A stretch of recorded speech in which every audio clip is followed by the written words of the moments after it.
अस्सलाम वालेकुम।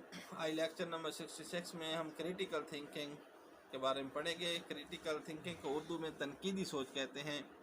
तनकीदी सोच ये नहीं होती कि आप दूसरों को बुरा भला कहते रहें और उनकी खामियां निकालते हैं और लोगों के लिए प्रॉब्लम क्रिएट करते रहें। किसी भी काम को मुख्तलिफ एंगल से सोच सकते हैं। मस्बत सोच और मनफी सोच इस काम की खूबियों और खामियों को बयान करना। तरक्की के इस दौर में बहुत अहम है कि बच्चे क्लास में जो सवालात उठाते हैं और उसके लिए शवायद पेश करते हैं, टीचर को उनको अप्रिशिएट करना चाहिए, उनको इनकरेज करना चाहिए। जो बच्चे क्रिटिकल थिंकिंग के मालिक होते हैं उनको मुतमईन करना टीचर के लिए इतना आसान नहीं होता और वो आगे चल के बहुत आला मकाम भी हासिल करते हैं।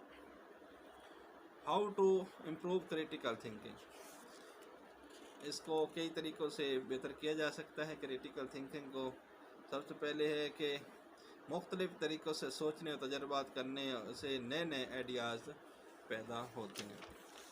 दूसरा तरीका है इंस्पायरेशन। इससे भी क्रिटिकल थिंकिंग को बेहतर किया जा सकता है इंस्पायरेशन के ज़रिए भी। तीसरा है इमेजिनेशन। जब हम बच्चों को कहानी सुनाते हैं कि किसी शेर में जो किसी जंगल में कोई शेर रहता था, तो बच्चे जंगल के बारे में मुख्तलिफ़ ज़ावियों से इमेजिन करने लगते हैं।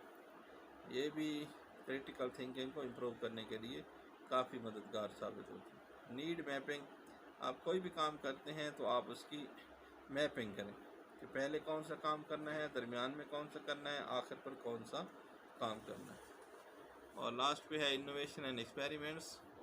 आप किसी भी फील्ड में क्रिटिकल थिंकिंग के ज़रिए नए नए आइडियाज़, नई नई इजादात कर सकते हैं। अगर क्रिटिकल थिंकिंग ना हो तो न्यू इनोवेशन करना और नए तजर्बात और नई चीज़ें ईजाद करना बहुत मुश्किल होता है।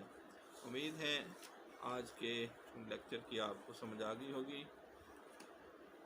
मज़ीद एजुकेशन और साइकोलॉजी की वीडियो देखने के लिए हमारे चैनल को सब्सक्राइब कीजिए और अपने दोस्तों के साथ वीडियोज़ को शेयर कीजिए। अगले लेक्चर में एक नए टॉपिक के साथ फिर हाज़िर होंगे।